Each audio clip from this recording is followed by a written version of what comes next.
Hello friends, welcome to रिप्स collection. आज हम आपके लिए लेके आए हैं बहुत ही बढ़िया और ठंड के अकॉर्डिंग भगवान जी का एक बहुत अच्छा सा कपड़ा जो आप देख सकते हैं बहुत जल्दी फटाफट बनने वाला है। आप देखेंगे इसमें आपको सिंपल से फंदे डालने से शुरुआत करनी है। बस ये ध्यान देना है आपको कि इसमें आपको फंदे दो सिलाइयों में एक साथ डालने, नॉर्मल फंदे ही डालने जैसे आप किसी भी स्वेटर को बुनते हुए करते हैं। लेकिन इसमें आपको ये ध्यान रखना है कि दो सिलाइयों में एक साथ डालना है, क्योंकि इसमें फंदे हमें बहुत लूज़ रखने हैं। आप समझ रहे हैं, लूज़ रखने के लिए मैंने दो सिलाइयाँ बताई हैं, क्योंकि अगर एक रहेगी तो उसमें लूज़ आप नहीं कर पाएंगे। फंदे टाइट ही पड़ते हैं, इसलिए दो सिलाई में एक साथ हम करेंगे तो हमारे फंदे ढीले पड़ेंगे। और इसको आप याद रखिएगा कि ऑड नंबर्स में करना है, यानी कि 11 या 21 या 15 या 17, मतलब ऑड नंबर्स होने चाहिए, इक्वल नंबर्स नहीं रखने हैं। ठीक है, तो यहाँ पे आप देख रहे हैं मैंने ये फंदे डाल लिए हैं। अब इसमें मैं आपको बिनाई बताना शुरू करूँगी। इसका सबसे पहला पॉइंट यही है कि आपको एक सिलाई अलग कर लेना है, तो ये फंदे लूज़ हो जाएंगे। फिर एक फंदा नॉर्मल बिन के ले लेना है। दूसरे फंदे को हम 5 बार बिनेंगे, यानी एक बार आगे से बिनेंगे, फिर एक बार इसको पीछे से लेके हम बिनेंगे, फिर एक बार इसको हम आगे से लेके बिनेंगे, और फिर एक बार इसको हम पीछे से लेके बिनेंगे। इस तरीके से आगे पीछे करते हुए टोटल 5 बार हम बिन के इसे तैयार करेंगे। तो आपको बुनाई करते हुए दिक्कत ना हो, इसलिए अभी तो इसमें थोड़ा सा फास्ट बता रही हूँ, फिर इसको मैं स्लो करके एक जगह आपको अच्छे से समझाऊंगी। और इन पांचों को एक साथ एक उसमें लेके, जिस सिलाई से हम बिन रहे उसमें हम उतार लेंगे।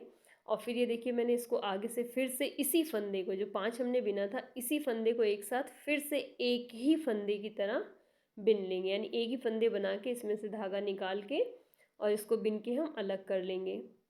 अभी मैं आपको ये समझाने के लिए फटाफट इसमें कर रही हूँ, अभी आपको एक जगह मैं स्लो भी करके इसे दिखा दूँगी।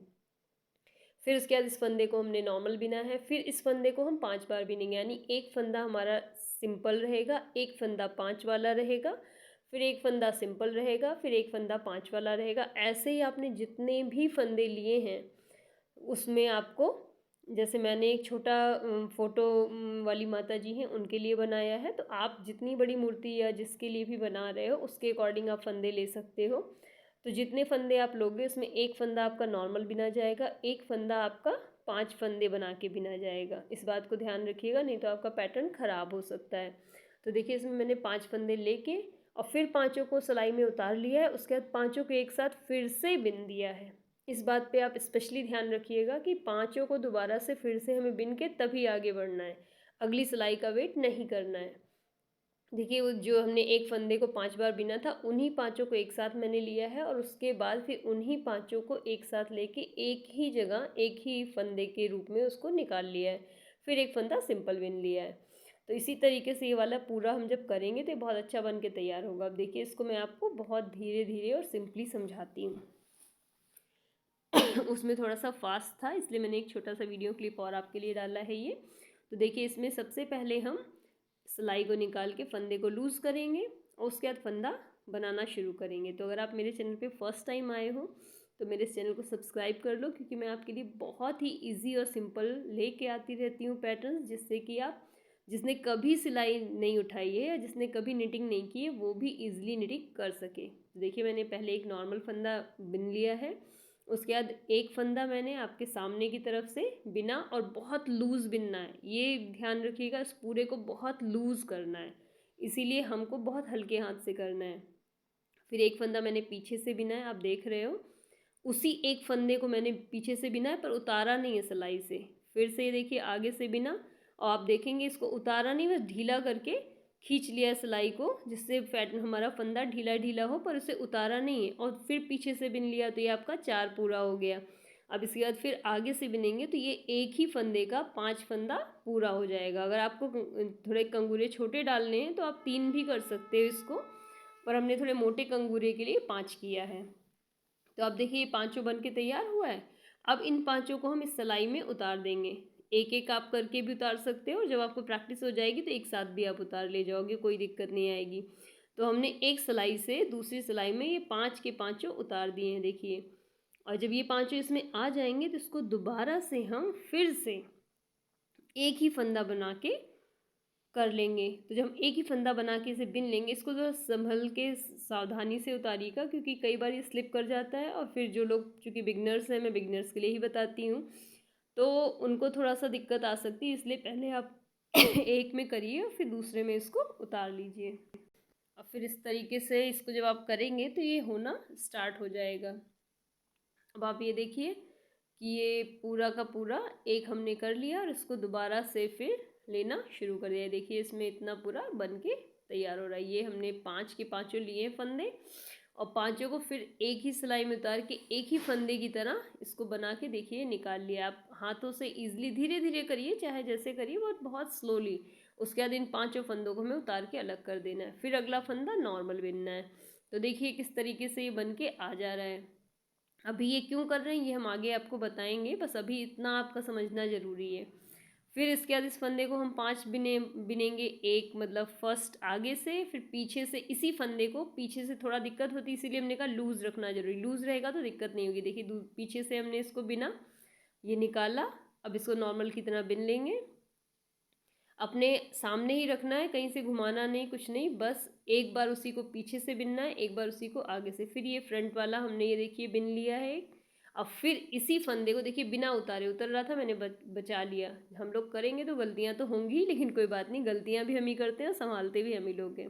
तो देखिए पीछे से इसको फिर से हमने बिना और फिर आगे से कर लेंगे। तो इस तरीके से ये पूरा का पूरा हमारा कंगूरा बन के तैयार हो जाएगा। और फिर ये जब 5 के पाँचों हो जाएंगे तो इसको फिर हम एक ही बार, क्योंकि मैं बार बार आप लोगों को इसलिए बता रही हूँ कि आपसे कोई मिस्टेक ना हो। कई बार कहते हैं लोग कि दिखता कुछ और है, बनाते हैं तो बनता नहीं। इसीलिए मैं इतनी बारीकी से और इतना डीप में समझाती हूँ कि आपको एक क्लियर हो जाए और कोई प्रॉब्लम ना आए। तो देखिए 5 के पाँचों फंदों को मैं दोबारा से इसमें उतार रही हूँ, और इस सिलाई में जब उतर जाएगा तो धीरे से इस सिलाई को घुमा के मैं इधर ले आऊँगी सामने की तरफ। और उसके बाद इस 5 के पाँचों फंदों को एक फंदा बना के बिन लूँगी, तो ये हमारा कंगूरा बन जाएगा। तो फ्रेंड्स, अगर आपको ये वीडियो अच्छा लग रहा है तो तुरंत इसको लाइक करना ना भूलिए, क्योंकि आगे का इतना इंटरेस्टिंग है कि आप फिर सब भूल के देखते ही रह जाएंगे। और जो लोग पहली बार आए हो प्लीज़ हमारे चैनल को सब्सक्राइब कर लीजिए, क्योंकि अब रेगुलर मैं आपके लिए बहुत ही अच्छी वीडियोज़ लाती रहूँगी, ईजी और फास्ट वाली, जो आप अपने घर पे इजीली बना सकते हैं। देखिए मेरे कंगूरे बन के तैयार हो गए, कितने अच्छे लग रहे हैं। आप इसको भगवान के पैटर्न में भी डाल सकते हैं, किसी बच्चे के स्वेटर में डाल सकते हैं, जैसे चाहें वैसे ट्राई कर सकते हैं। तो चलिए आगे हम इसको लेके चलते हैं। देखिए इसको अब बिनना कैसे ये मैं बताऊंगी। ये हमारे कंगूरों का जो लहंगे का बॉर्डर है वो तैयार हो गया है। ये हमारा भगवान जी का लहंगा बन रहा है। तो लहंगे का बॉर्डर ये तैयार हो चुका है। अब इसके आगे ये देखिए इसकी सिंपल बिनाई हम कर लेंगे जैसे हम करते हैं। हमको बिल्कुल सिंपल ही करना है, आगे पीछे अलग अलग नहीं करना है। जैसे सिंपल एक के ऊपर एक करते चले जाते हैं, पूरा बन के तैयार होता है। तो हमारी फ़ोटो चूँकि छोटी है, बहुत बड़ी नहीं है, तो उसके अकॉर्डिंग मैंने लगभग 4 से 5 सिलाई का किया है। तो आप अपने हिसाब से अपनी उंगलियों से नाप लीजिए कि आपकी कितनी फ़ोटो बड़ी है और आपको कितना बड़ा बनाना है, उसी अकॉर्डिंग आप इसको सेट कर सकते हैं।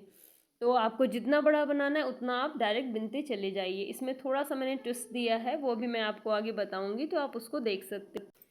इसमें बस सिंपल आपको बिनाई करते चले जाना है, जिससे सामने से जैसे स्वेटर में सीधे सीधे लाइन वाले फंदे आते चले जाते हैं, तो एक तरफ पूरा सीधा होता जाएगा, एक तरफ उल्टा। जैसे इसमें आप देख सकते हो मैंने लगभग 5-6 सिलाई इसको बिना है, 1 अंगुल हो गया है ये। और पहला फंदा हम नॉर्मली जैसे उतार लेते हैं वैसे ही उतार के, फिर इसके बाद इसको सिंपल बिनाई करते हुए सिलाई से चले जाना है। तो आप ये देख ही रहे हैं, इसमें कोई अलग नहीं है, नॉर्मल है। बस ऐसे ही करते जाइए। जब आपको लगे कि आप जितना बड़ा आपको बनाना है उसके लगभग आधे तक पहुंच गया है, तब इसमें हम दूसरे कलर को ऐड करेंगे। और ऐड करने से पहले हम इसमें एक सिलाई उल्टा कर लेंगे। जैसे इसको हमने ऐड किया है तो इसके साथ हम एक सिलाई पूरा उल्टा बिन लेंगे, जिससे कि थोड़ा सा हमारा उभरा हुआ सा सामने आ जाएगा, और उसके तुरंत बाद से हमारा येलो कलर आ जाएगा। जैसे आप अभी तक सीधे सीधे फंदा बिन रहे थे, जो आपके सामने बिल्कुल एक जैसा चल रहा था, फिर एक सिलाई उल्टा पूरा बिनते चले जाएंगे। तो वो पैटर्न ऐसे तो लग रहा है कि उल्टा कैसा लगेगा, बट जब ये बनेगा तो बहुत अच्छा लगेगा। तो आपको ये ट्राई करना। देखिए जब हमने एक सिलाई उल्टा किया उसके बाद 4-5 लाइन फिर हमने बिन दिया है, तो ये उभरा हुआ एक सिलाई आ जाएगी, जैसे आप इसमें देख सकते हो। एक सिलाई उभरी हुई आ गई है, बाकी फिर दूसरा कलर आ गया है। तो वो उभार बहुत अच्छा लगता है। ये भी इतना क्लियर नहीं हो रहा, जब आप पूरा देखेंगे तो पूरे में बहुत अच्छे से शो होगा। और जहाँ ये कंप्लीट होगा वहाँ पे हम पहली सिलाई उल्टी नहीं बनाएंगे। जब हम इसमें दोबारा पिंक कलर ऐड करेंगे तो पहला तो हम जैसे बिन रहे थे उसी तरह नॉर्मल करेंगे। जब पूरे में पिंक धागा आ जाएगा तब हम उल्टी सिलाई पूरी बिनेंगे, जिससे कि ऊपर नीचे दोनों तरफ एक एक सिलाई पूरी उल्टी डिज़ाइन बन जाए, तो वो बहुत अच्छा लुक आएगा। पर ये बिल्कुल मेक श्योर आप ध्यान रखिएगा कि आपकी जो सिलाई होगी वो पूरी पूरी जब पिंक धागा हमारा आ जाएगा एक पूरे रो में सिलाई पे, तभी बिना जाएगा। ये नहीं आप येलो के साथ में उल्टा बिन दीजिए, वरना वो बहुत गंदा लगेगा। तो एक पूरा हम जब सीधा जैसा बिन रहे हैं वैसे ही पूरा बिनते चले जाएंगे। और जब पिंक धागा हमारा पूरा सिलाई के ऊपर आ चुका होगा तब हम फिर एक उल्टा बिनेंगे। तो ऐसे हमारा ऊपर और नीचे दोनों पैटर्न बन के तैयार हो जाएगा। आप ये समझ सकते हो, जैसे आपने एक अंगुल पिंक बिना, फिर एक सिलाई आपने उल्टा किया, उसके जस्ट बाद येलो कलर आपने लगा दिया, एक अंगुल उसको बिना, फिर उसके बाद पिंक धागा लगाने के बाद आपने फिर एक सिलाई उल्टा बिना। तो ऊपर नीचे बॉर्डर की तरह एक एक लाइन उल्टे की आ जाएगी। उसके बाद फिर हम और ऊपर एक अंगुल बिनते जाएंगे, तो ये पैटर्न हमारा बहुत सुंदर बन के तैयार होगा। अभी आप इसको देख सकते हैं, जैसे मैं इसमें बना रही हूँ, तो आप देखते जाएंगे तो बहुत ही इजीली आपको समझ में आ जाएगा। और कोई दिक्कत लगे तो आप मुझे कमेंट में करके पूछ सकते हैं, मैं आपको क्लियर समझा दूँगी। तो ये बहुत ही क्लियर है, देख रहे हैं आप, बिल्कुल नॉर्मल बनाते चले जाना है। अब ये देखिए हमने एक इसमें भी उल्टा कर लिया, फिर एक इधर भी उल्टा कर दिया। पिंक पूरा हमारा आ गया। अब हम उल्टा एक पूरा सिलाई बिनते चले जाएंगे। जब तक पिंक हमारा पूरा सिलाई पे नहीं होगा तब तक हम नहीं बिन सकते हैं, वरना पैटर्न ख़राब हो जाएगा। अब देखिए ये हम पूरा उल्टा उल्टा बिनते चले जा रहे हैं। और उल्टा बिनेंगे तो ये जो उभार आएगा ये हमारा बहुत अच्छा लुक देगा। ये बहुत सिंपल बिनाई है, जैसे नॉर्मली सब बिनते हैं, लेकिन इस सिंपल सी बिनाई में भी ये बहुत अच्छा लुक आ जाएगा। तो मैं आपको इसीलिए इतने सिंपल आइडियाज़ लेके आती हूँ, जिससे कि आप सिंपल से उसमें कुछ नया बनाएं और लोग कहें कि अरे वाह क्या बनाया है। ज़्यादा कोई तिकड़म नहीं, ज़्यादा कोई टेंशन नहीं कि कोई प्रॉब्लम आए, और बहुत इजीली आप बनाते चले जाओ। तो ये देखो आपका ये बन गया है। अब इसमें आपको जितना ऊपर ऊंचाई और देनी है, जैसे जितना आपको लहंगा लंबा चाहिए उतना आप इसमें बिन के तैयार कर सकते हो। तो ये देखिए हमने इतना लंबा बिन के तैयार कर लिया है। हमारा लहंगे का नीचे का बॉटम बन गया है। क्योंकि हमारी माता जी की फ़ोटो छोटी ही है तो हम छोटी फ़ोटो के हिसाब से बना रहे हैं। आप अगर मूर्ति के लिए या किसी बड़ी के लिए तो आप उसके हिसाब से एडजस्ट करके बना सकते हो। तो ये देखिए अब इसको हम बाइंड अप करेंगे। तो एक हमने पहले सिंपल फंदा ले लिया था, फिर दूसरा फंदा बिना और पीछे से उस फंदे को उतार दिया, फिर एक हम सिंपल सिलाई का बिनेंगे, फिर पीछे से इसको उतारते चले जाएंगे। तो इस तरीके से पूरी एक चेन जैसी बनती दिखाई देगी आपको। ये तो आप सबको आता होगा, बट फिर भी मैं बता रही हूँ जो हमारे बिगनर्स हैं उनके लिए, जिससे उन्हें भी कोई दिक्कत ना हो। तो एक एक फंदा हम बिनते जाएंगे और फिर पीछे से आगे उसको उतारते जाएंगे। तो इस तरीके से ऊपर से आप जब देखेंगे उतारते हुए तो एक चेन जैसी पूरी बन के तैयार होगी। अगर आपकी प्रॉपर चेन बन रही है दैट मीन्स आप सही बना रहे हो। अगर चेन नहीं बनी है तो इसका मतलब कुछ मिस्टेक हुई है, उसको आपको सुधारना पड़ेगा। तो ये देखिए हमने इसको लगभग उतार लिया है और ऐसे ही पूरा उतारते चले जाएंगे। बहुत इजी है, बट हाँ ध्यान देने की ज़रूरत है। देखिए चेन दिख रही है आपको, ऐसे ही चेन जैसी पूरी बन जाएगी। फिर इसके आगे हम आपको नया स्टेप सिखाते हैं इसका। तो ये में आखिरी है, जब हम आखिरी फंदे को पीछे से उतारेंगे तो आखिरी फंदा जो हमारा आ जाएगा उसको हम बड़ा कर लेंगे और उसमें से हम ऊन का गोला निकाल के उसको लॉक कर देंगे। फिर यहाँ से आप बराबर से काट के इसको अलग कर सकते हैं। तो ये हमारा नीचे का जो लहंगा है वो बन के तैयार हो गया है। बहुत सिंपल है। इसमें जो एक्स्ट्रा धागे वो आप बांध सकते हो या सिंपल गांठ लगा सकते हो। गांठ लगा के इसे कट करके अलग कर सकते हो, जिससे कि थोड़ा सा फिनिशिंग लुक दे और खुलने ना पाए।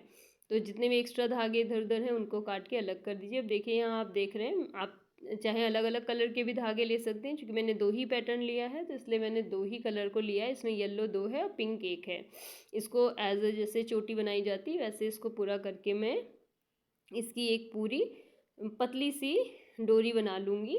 अगर आप चाहें तो इसमें अलग अलग कलर लगा के या डबल करके थोड़ी मोटी डोरी बना सकते हैं तो अच्छी लगेगी, पर मैं दो ही कलर का यूज़ कर रही हूँ। और आखिर में जो धागे बचे थे उनको मैंने ट्रिपल करके इसमें बार बार फोल्ड करके फिर एक धागे से उसे बांध दिया, जिससे कि ये बचे हुए धागे लच्छी जैसे लगने लगे। आप चाहें तो इसमें मोती भी पिरो के बना सकते हैं या कुछ भी ऐसा मतलब अच्छा सा बना सकते हैं। इसको मैंने सिंपल लच्छी सा बना लिया है। अब देखिए इसमें आप देख रहे हैं नीचे से मैं इसमें ऐड करूँगी। तो इसमें आगे से पीछे से आगे पहले इसको हम पिरो लेंगे। आप चाहे सुई की सहायता से भी कर सकते हैं, पर इसको नॉर्मली मैं जो गांठ लगाया है उसी से कर रही हूँ। तो आगे हमने जितने भी देख रहे हैं दो दो सलाई जो हमने मतलब दो दो लाइंस हैं, उन दो दो लाइंस के बीच में से निकाला है, जिससे कि इवन आगे से दिखेगा तो ख़राब नहीं लगेगा। तो ये देखिए इवन सा पूरा हमारा दिख रहा है, सब में दो दो सलाई से हमने करके आगे निकाला। और जितना हमको घेर के अकॉर्डिंग देना है अपनी फ़ोटो के हिसाब से या मूर्ति के हिसाब से, उतना इसमें आप ऐसे करते जाएं तो घेर बन जाएगा। और देखिए सेम पैटर्न का मैंने इनका दुपट्टा ये बनाया है। आप चाहें तो इसको लंबा चौड़ा पतला मोटा कर सकते हैं। तो ये हमारा एक बन के तैयार हो गया। अब इसको मैं आपको पहना के दिखाती हूँ। आपको अगर ये वीडियो अच्छा लगा हो और माता रानी के लिए आप बनाना चाहते हैं या अपने लड्डू गोपाल के लिए करना चाहते हैं तो इसको लाइक ज़रूर करिएगा, क्योंकि माता रानी भी है इसमें। तो आप इसको वीडियो को लाइक सब्सक्राइब ज़रूर करिएगा, और कैसा लगे कमेंट में मुझे ज़रूर बताइएगा। तो मैं आपके लिए नए आइडियाज़ भी लेके आऊँगी। ओके, तो मिलते हैं नेक्स्ट वीडियो में। तब तक के लिए बाय बाय। देखते रहिए हमारा चैनल रिप्स कलेक्शन।